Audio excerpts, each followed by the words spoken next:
Hey, it's Microcasm. We're back with some Sil-Q. Come back to the character Ladros, the one with the cool spear. So, this video doesn't have a particular agenda. I'm going to talk about one overarching part of the game or mechanic. I've been thinking about what I want to do with these videos. And I think, I'm not careful, I'm just going to die in the first couple minutes of this video. That's okay. I can come up and heal a little bit. Yeah, I was thinking about what I want to do. And I think the most important thing is I want these to be good for people who are learning the game.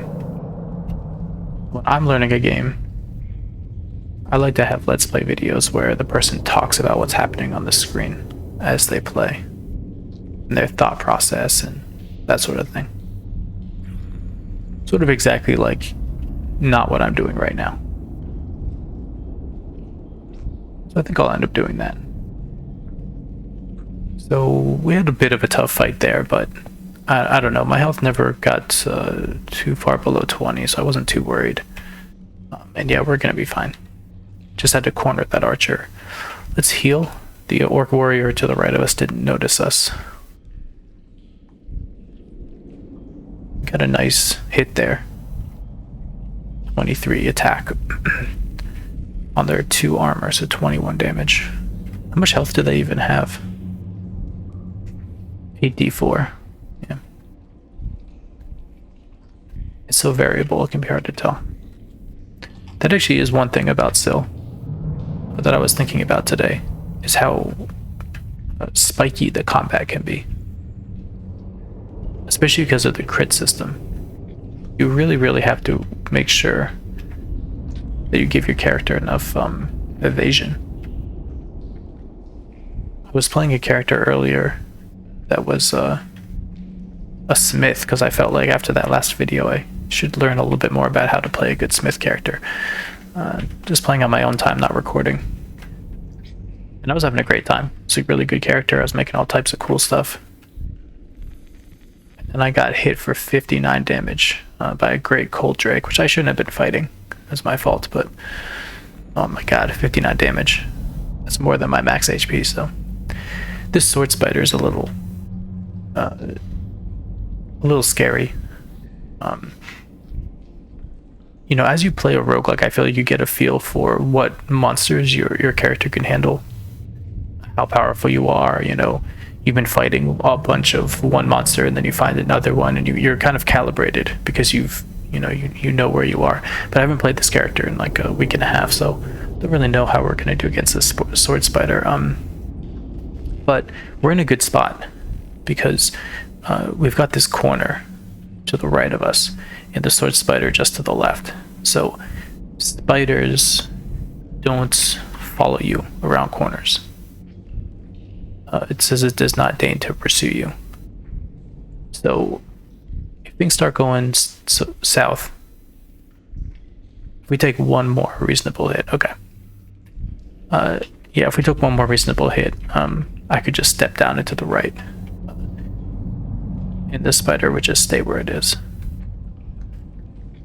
You know, maybe it's just like sort of being territorial. It's not murderous the way some monsters are. I was playing Morrowind the other day, a game that I haven't played in many years, and it did kind of strike me that the if you just step near a creature, it will follow you to the ends of the earth, trying to kill you. Kind of a weird feeling. Got a nice twisted staff. That's always what's good about killing humanoid monsters like orcs. Give you some equipment. Got some experience as well. Just checking these weapons. Make sure I didn't miss anything. This spear is the earliest I've ever found an artifact, I think, that I can remember at least. Especially one this good. So now I'm kind of like, I really gotta check everything. We're blinded here. I'm just gonna go off. Yep. It's only one wolf. Yeah, I don't really feel like dealing with him. He'll run away or he'll attack me. I'm gonna chase him around those columns. So how are we doing? I was kind of saying with that source, but I'm not really sure where we are. So let's take a look. Our evasion is a little low. I try to keep melee and evasion pretty much balanced. I don't know if that's like a rule of thumb that you should be following or something, but I just tend to do that because it's a simple way to think about it. Perception and will are the types of things that I feel like it's good to just keep pulling up a little bit here and there as you're going through, because you're going to need to deal with more difficult checks, you know, things that are trying to blind you or things that are trying to entrance you or, you know, test against your perception of will. Those checks are going to get harder as the game goes on, so you probably just want to keep pushing those up here and there. And also there's really good stuff on the will tree and the perception tree. I was taking concentration last game on that Smith character that I mentioned, not the one on camera, but the one I was playing. Gives you +1 to attack for every consecutive turn, attacking the same enemy, up to perception divided by 2. So say your perception's 10. I mean, battles can take a while in Sil if you're both well protected. You kind of just hit each other over and over until somebody gets a big crit. And so you can end up getting, like, you know, +5. I mean, that's a lot. So I'm gonna end up taking that. I don't even remember the Ghelfi is the will tree, so yeah.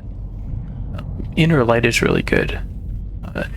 One of the changes in Sil-Q 1.5. So just before I explain that, I was confused there because I was fighting that Mad Thorn, and I stepped to the right on top of this doorway, and then I think I attacked the wolf one more time, and I shouldn't have done that. I'm not sure if I was still confused when I attacked or not, but I could have, you know, because I'm confused, I might not do the character might not do what I tell it to do, and I might have stepped into that chasm.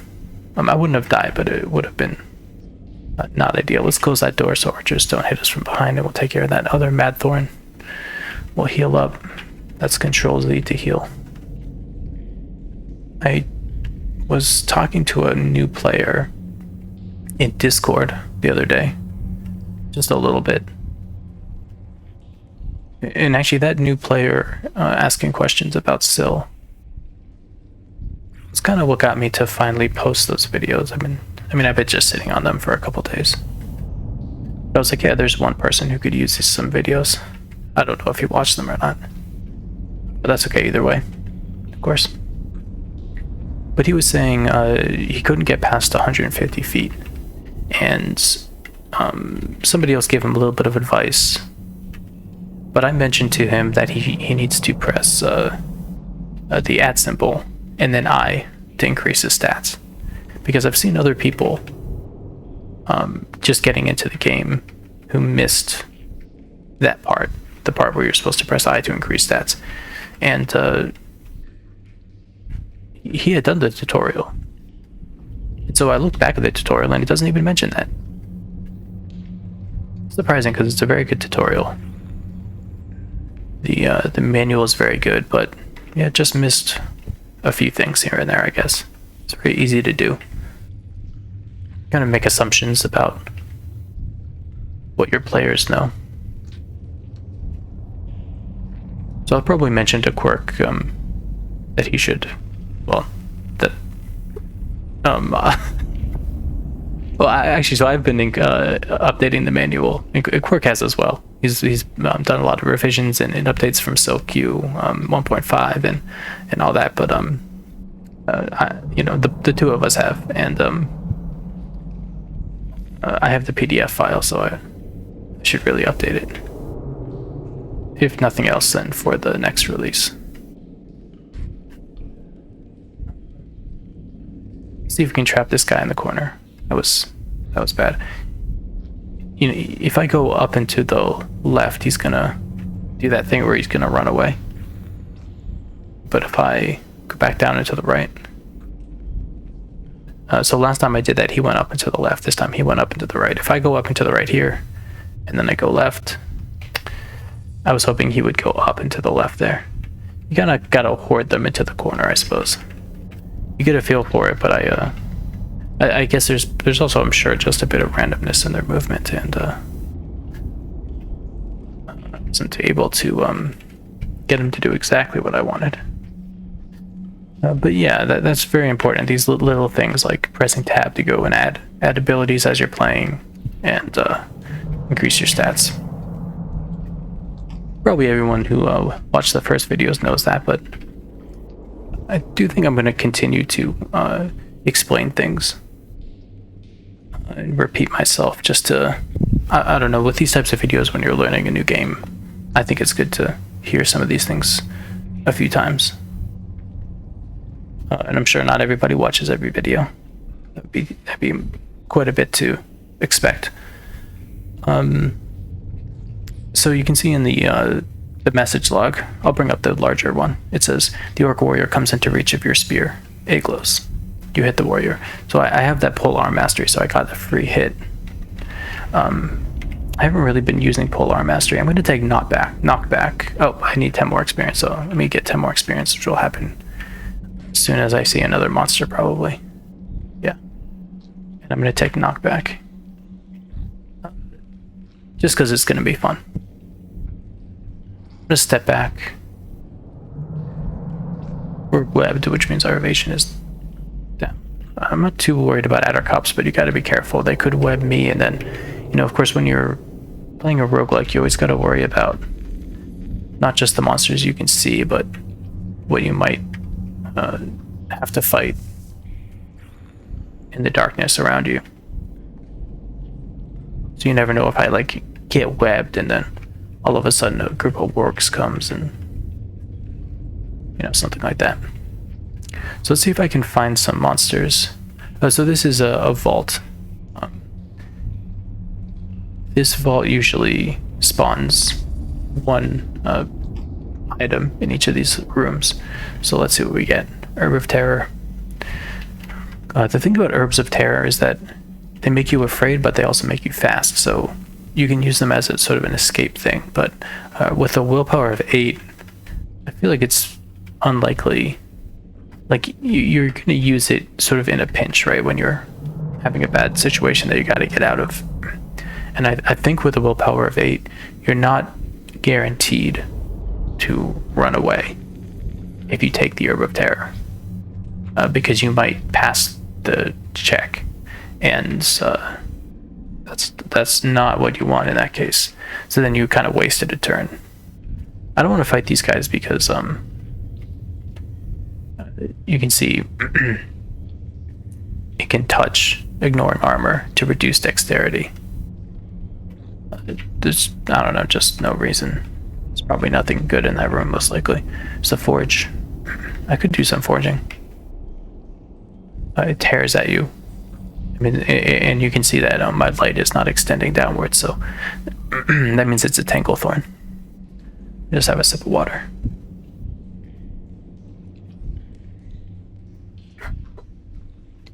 So it's not going to pursue us or anything. Actually, if it is a Tanglethorn, maybe we want to see what's in there. Let's take out the... Oh, I just opened that door. Just opened it. Yeah, it's funny when you're talking and playing what you forget or don't notice. Let's get him to step towards us. Oh, he did it. Yes. Let's look at that. Gorgle the Butcher comes into your reach. You hit him. It doesn't, I guess it doesn't say, but I also knocked him back. So yep, I knocked him back and then I killed him. He didn't even get a chance to hit me. And that was very scary for these orcs. So they started running away.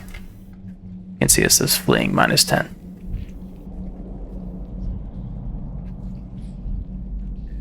This spear is very good. I wonder what else. So one thing I did want to mention in this video that I didn't mention in the combat video is like handedness of weapons. So let's see, let's press X backslash to view our equipped items, and then A. I don't think it says actually. Oh, okay, I see. It doesn't say like this is a two-handed weapon or this is a one-handed weapon, but you can see it says it does extra damage when wielded with both hands. So what that means is it's a 1.5 handed weapon. It can be wielded with one hand or with two hands. And if it's wielded with two hands, you get +2 to your damage sides. You don't have to do anything special to use the weapon in two hands, other than just as long as you're not wielding a shield and you're not using the two-weapon fighting ability. And that's good because we're getting a bonus to using this spear because we have polearm mastery, and then we're getting a bonus because we're using it with one hand, or we're using it with two hands. So we're getting a pretty good bonus. We should be increasing both our evasion and our melee. Yeah, our evasion and melee are the same actually, but it's just the effective melee is higher than our effective evasion. But I really want to try to get some crits here, because getting crits with spears does a lot of damage. So I have to think. I don't really have much experience right now, so I think I probably will just not worry about some smithing. I am going to kill that thorn, yeah, just to see if there was anything in there, but there isn't. I think I'll just ignore the rest of this. So our depth is 300, and our minimum depth is 200. So we're a little bit lower than our minimum depth. Have we explored the whole floor we have? I think I'll just do this depth again. I don't want to go too fast. I'm not going to get a huge amount of experience doing this depth again, but I'll get some, and I'll find some consumables. This orc is fleeing, yeah. While he's fleeing, let me try this staff. I don't think it did anything. Yeah, no. So I walk over here. We use this staff. Staff of Light, okay. I just wanted that orc to be there, because he's not dangerous, and maybe it would be a Staff of Majesty that would make him run away. Take some more water.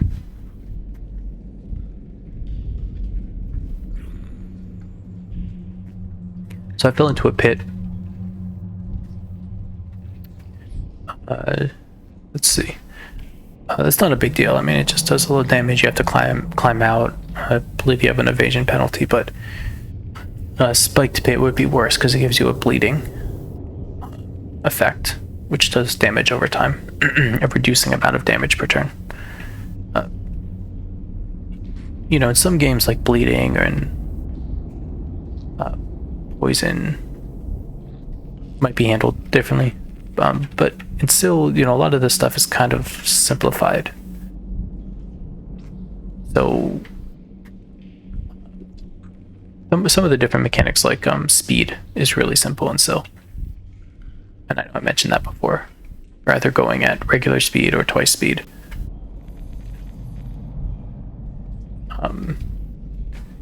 And then the manual says you can go, twice as fast as that, but again, I don't remember ever seeing that myself. It's not like a game, like Dungeon Crawl, that has a sort of complicated clock system and arbitrary units of time and that kind of thing. It's sort of along the same lines. Bleeding and poison, pretty much the same thing. They just do damage over time, and that damage decreases per turn. So 5 damage one turn, 4 the next turn, etc. So this is kind of the only issue with pits, is that you can get trapped. But I could just walk over this pit again. It's not that big of a deal. I got blinded. Yeah, traps are a pain.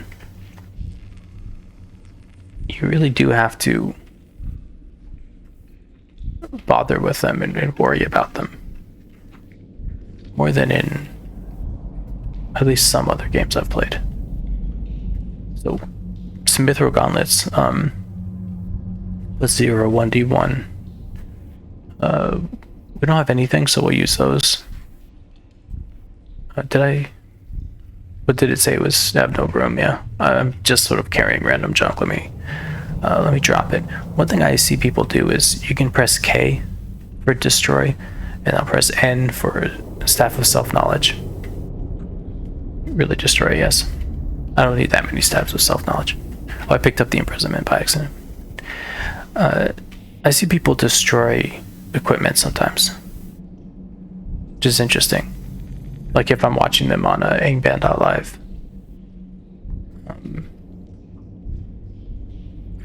I can kind of see why, like you just don't want it to be on the floor.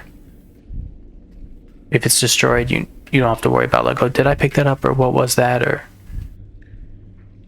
you know, that kind of thing. But I don't know, I tend not to do that. I just wanted to show it.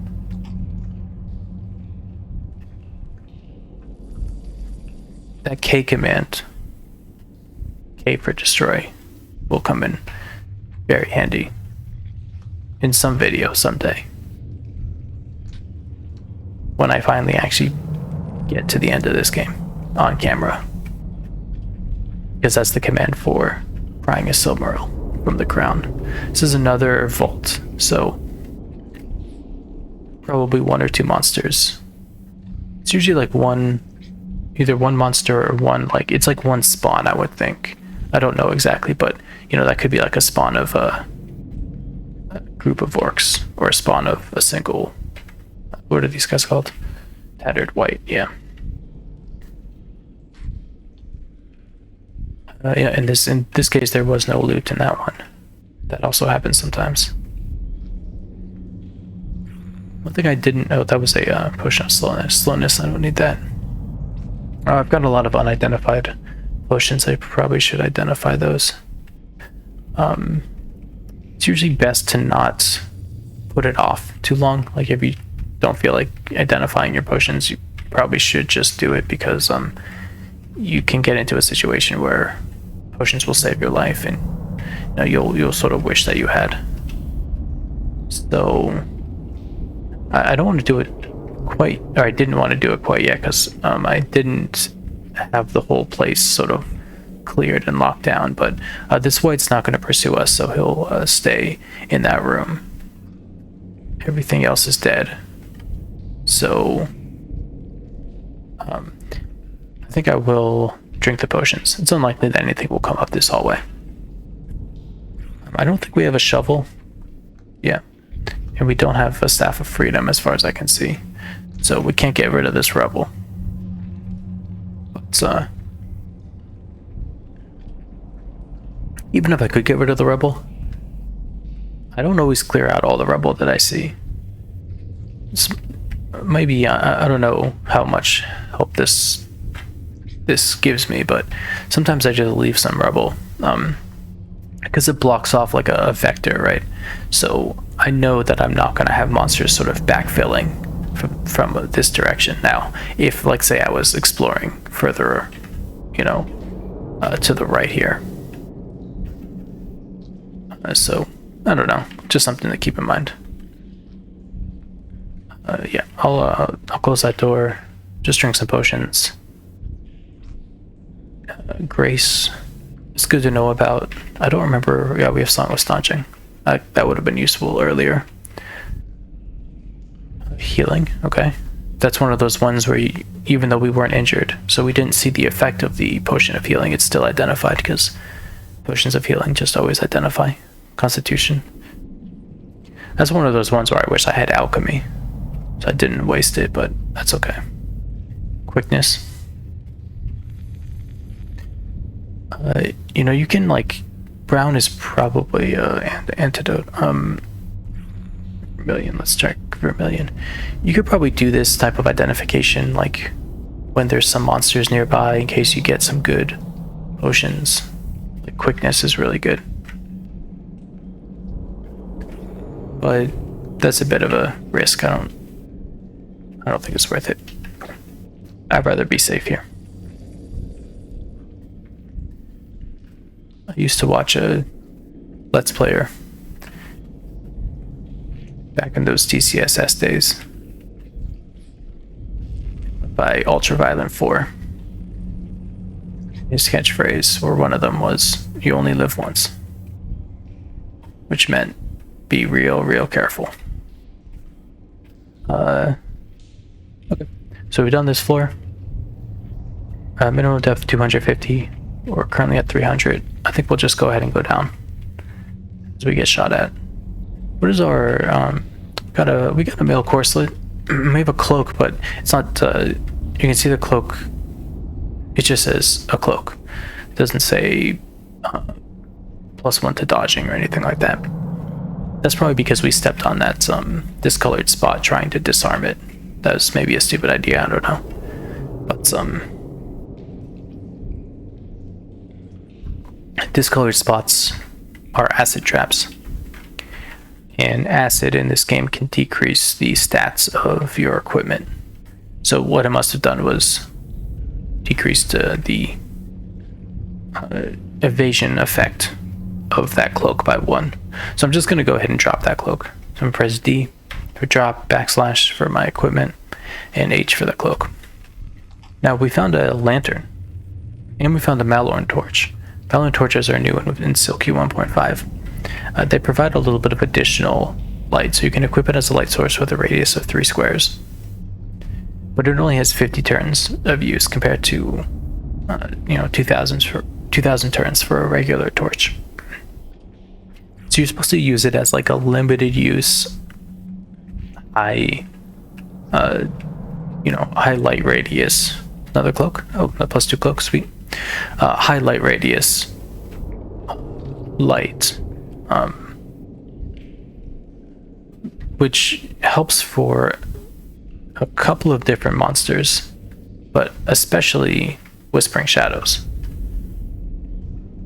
which we all know and love from the first video, because that's how that character ended. That's another discolored spot, so I'm just going to stay away from it if I don't have to do anything.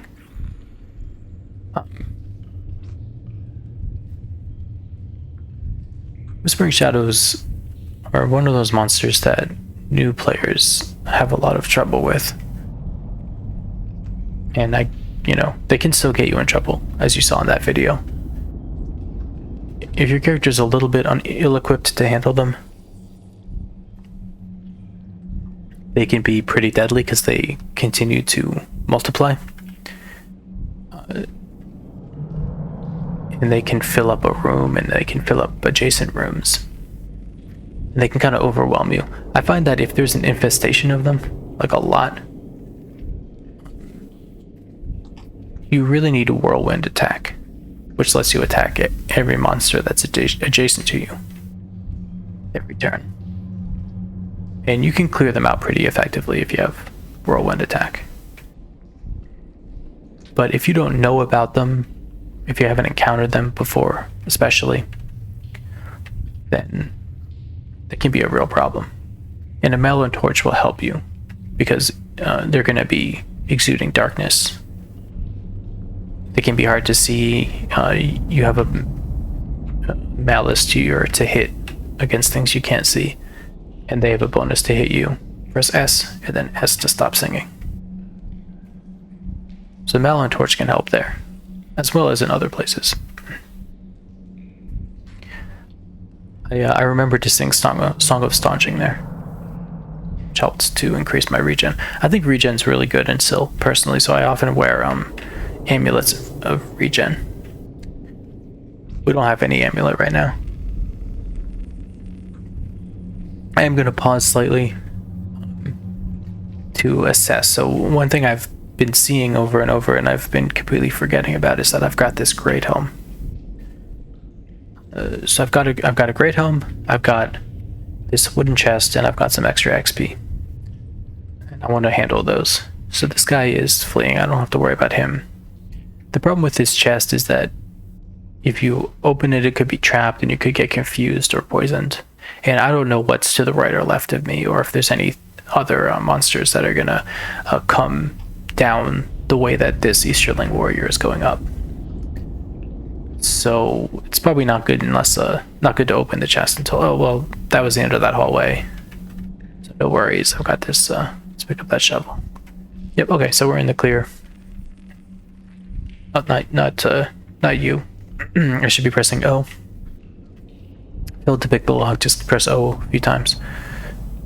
I'll go down and let's see, 2 helms. Let's try this great helm.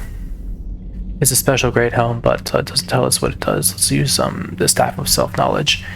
Adept at locating invisible creatures, resistant to blindness. Yeah, so it's a great helm of true sight. Resistant to hallucination as well. Okay, so true sight, I think that's pretty good. Because it's a great helm, it's -2 to my evasion, 1d3 for my armor. I think it's gonna be pretty good. I don't have a lot of malices to hit. I have that -3 from the corselet. But my gauntlets and boots aren't hurting my to hit, so I think I'm gonna keep it.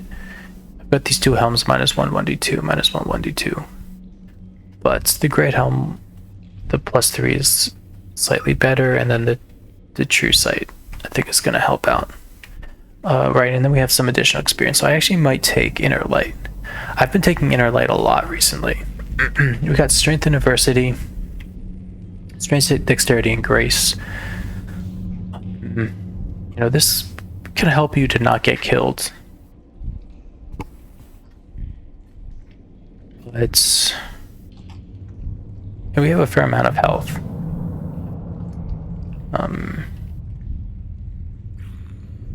So it's a possibility. I think channeling is pretty good.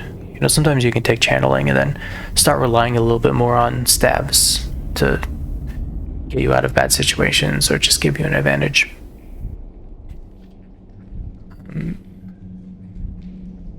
Actually, this description says you automatically recognize all stabs and horns and can use them twice as efficiently. But you also get twice as many charges from your stabs. Oh, I suppose that's what efficiently means. Oh, you know what? I always thought that channeling makes you use them. Your check is twice as good. Like when you use it, it's twice as effective. But it's actually just twice as efficient. I thought it was both efficient and effective. Well, I'm learning something, I guess. That is part of doing these videos. I'm trying to actually like understand things that I sort of glossed over. I'm not the most detail-oriented person, so sometimes I do gloss over things and just sort of play the game. Which you've probably seen me do a little bit with like identification. I just sort of gloss over it, just quaff some potions, not worry too much about inscribing them, that kind of thing. I was thinking about Inner Light. I think I was actually saying this like a while ago. I think for now I'm just gonna increase.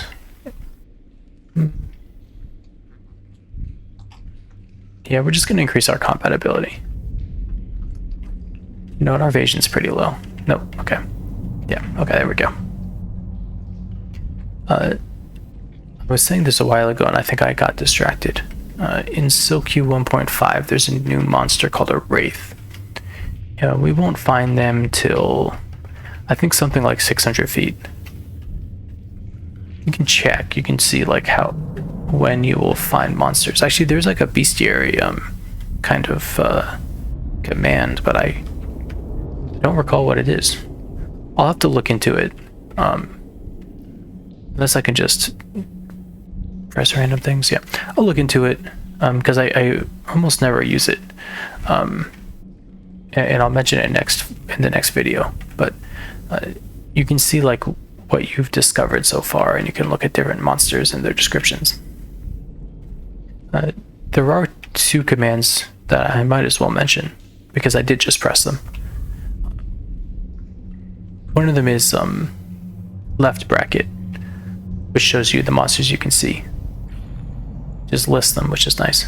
And then if you press it again, it shows you all the monsters on screen, which is usually the same thing, but sometimes you can you can see monsters that are not within your line of sight, like if you have listen or if you use the Staff of Foes. So pressing it twice gives you that more general view, but in this case it's the same. You can also press right bracket, and that shows you everything you can see in your line of sight. And if you press it again, it shows you every object on the level that you've seen so far. But I'm sorry, not on the level so far, everything on the screen as a whole. So not in your line of sight, but actually on the screen. So if we if we were over here and we pressed right bracket, it would tell us about all of these different helms and that staff. Yeah, I'm definitely throat getting a little dry. It has been 37 minutes, so I'll probably end it pretty soon. It really amazes me how slowly I'm making progress. It might just be that I don't go as fast in general as I do in my head, you know. Like the time is passing, I'm not marking it the same way. I'm gonna drop that self-knowledge and pick up a new one. Might as well. It's not that big of a deal, but yeah, I don't know. I don't know if this is slower or not. I kind of feel like it probably is just because I'm talking. But I was kind of hoping to get a little bit closer to like 500 feet. And the reason for that is that my twin brother has been playing a bit of Sil-Q, and I'm happy about that. It's a great game. I think it's worth playing. It's worth I think it's worth playing Sil if you're interested in game design, which both me and my brother are. It's got some really good design. So anyway, he got to a run that got to about 500 feet. And I was like, if I can get to 500 feet, then I can show him how to get past that. He died to some cat warriors. We have not seen any cat warriors yet. But that's okay. In the end, I'm just gonna go at the pace that I go. If I rush it, I'll get myself killed. So there's a phantom. Let's see. You can touch to terrify. I don't have too much will. You know what? Maybe now is a good time. Let's take one extra point of will. And man, that I can't believe I keep forgetting to actually finish this thought. So I've been talking about willpower. I've been talking about kite shield. I'm not going to get distracted. I am going to use this kite shield though, just to see.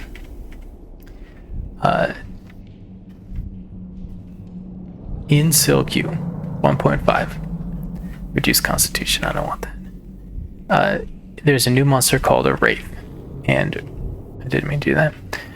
Wraiths can touch to darken for 2d8 damage, ignoring armor.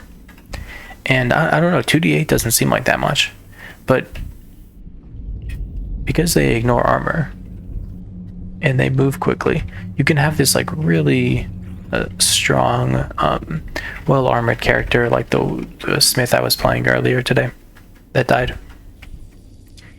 And you're just killing everything and everything's going fine. No worries. And then you encounter a Wraith. And since I was playing an ASCII too, it was a little bit harder to identify the Wraiths because I'm not as used to ASCII as I am to you know, my own tile set. And then all of a sudden, you know, it does 2d8 damage. And it's just like flat 2d8. There's no reduction unless you have darken resistance. And I had a Feanorian Lamp of Brightness, but he was still doing a huge amount of damage to me.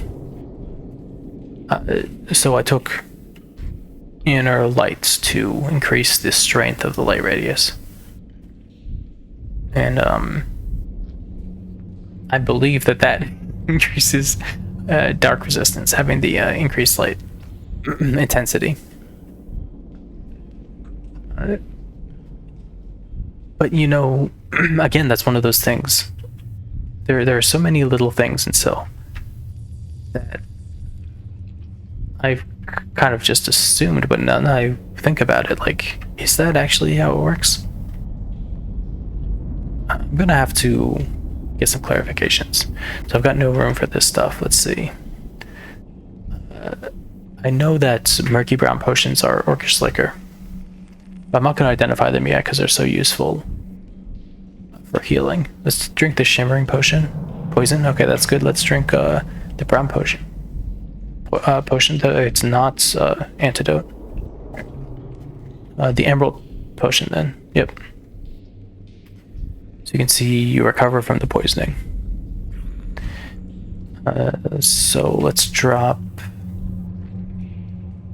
Let's eat the green herb. Dark green herb. Rage. Interesting. Let's... And confusion. Okay, let's take the brown potion again. It's probably clarity. Yep, it was clarity. So it cleared up the rage and confusion. And we identified it successfully. Excellent.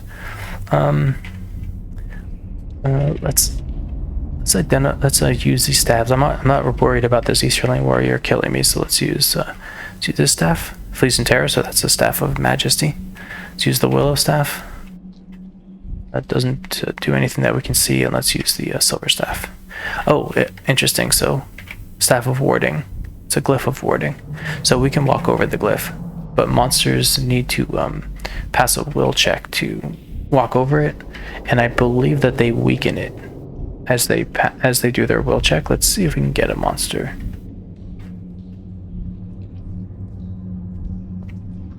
Yeah, he's realized that he can't walk over it, and he's pathing the other way. Yeah, once again. So warding, I don't use that often. It might just be impassable until it fades. I don't actually know.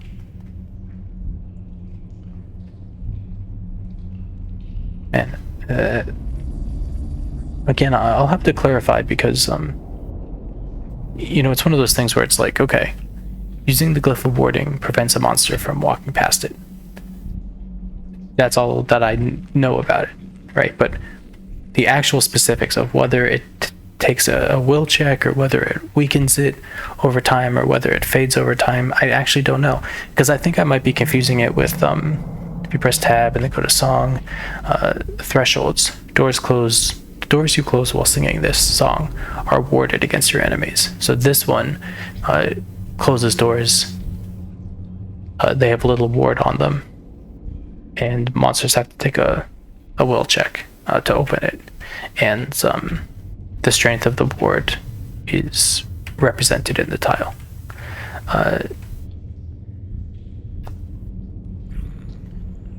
But I don't know if that's... I mean, Staff of Warding creates the same rune. There's only one tile.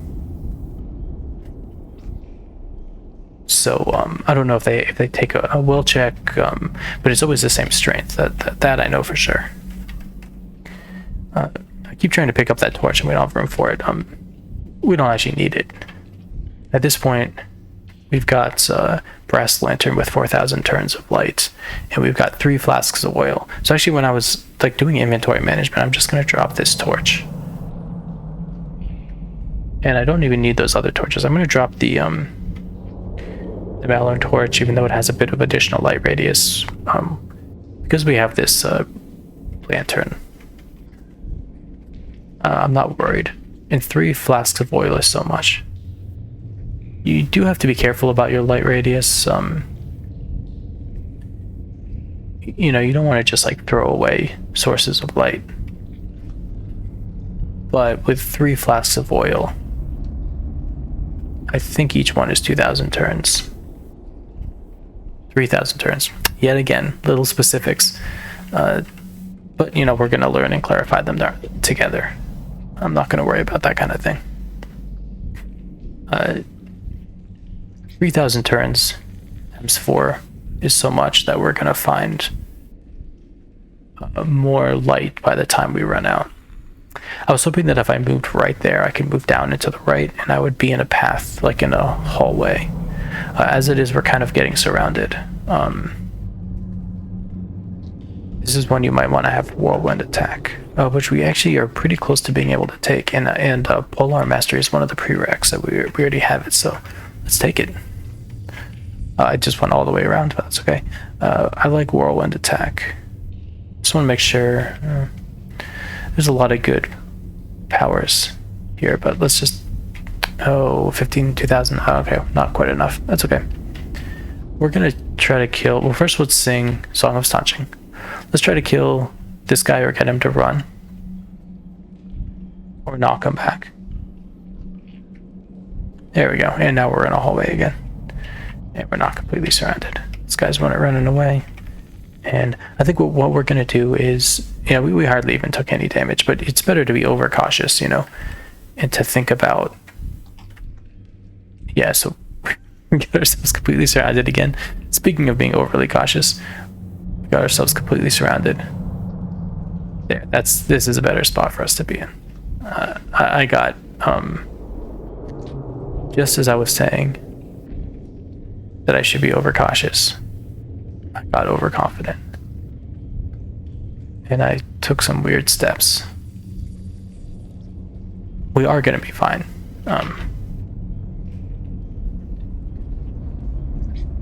Let's just take out these wargs.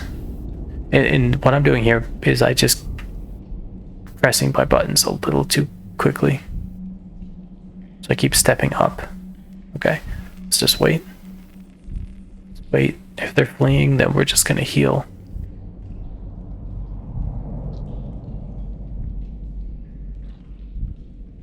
It's a bit tense, but I have little doubt. I mean, we have plenty of consumables. It's really more like we take a couple big hits. So what should we do here? Let's take some murky brown potion. Like, oh, so we took it and then we got hurt all the way back down. Let's actually just use the potion of healing, and now we can take whirlwind attack.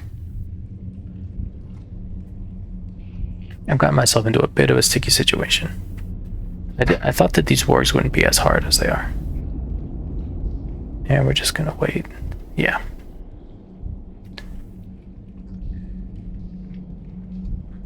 Yeah, it is gonna be fine.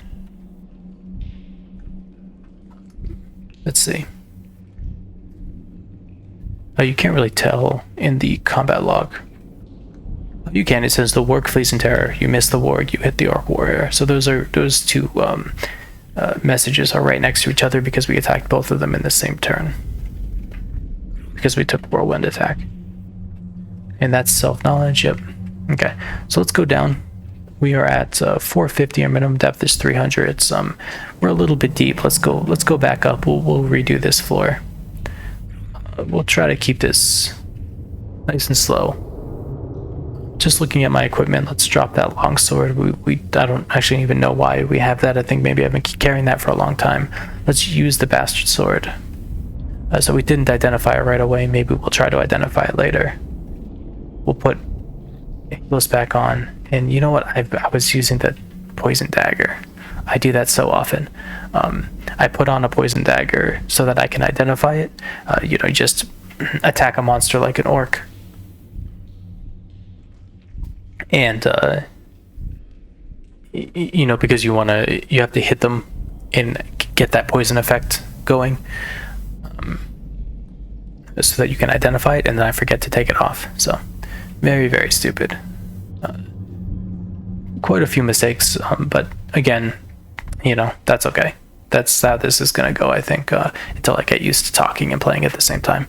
And I've also gone over time, so 50 minutes is a good amount of time though. So we made some progress. We got to 400 feet. We started building this character. Yeah, I think that's about it for now. So thanks for watching, and we'll be back with this character next time.